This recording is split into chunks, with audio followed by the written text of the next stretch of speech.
Arestado sa Subic, Zambales ang isang Austrian national na wanted pala sa Europa. Kung bakit, alamin sa report ng saksing si John Consulta, exclusive.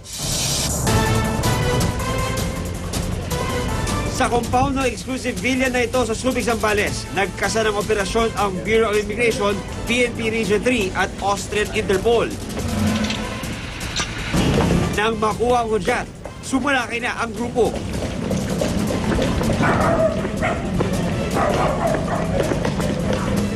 Di na nakapalag ang suspect na si Andreas Wofel. Yeah, you have a warrant for deportation?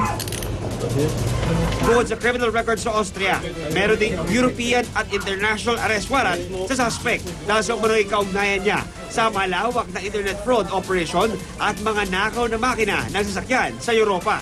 We've been tracking this fugitive for quite some time now. We started early this year, only that this fugitive is so elusive.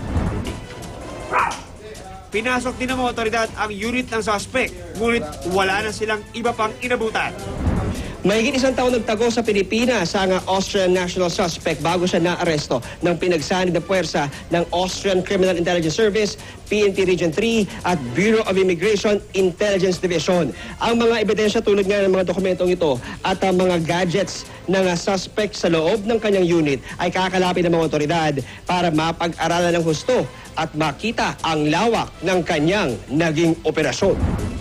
Tototanggi naman ang suspect.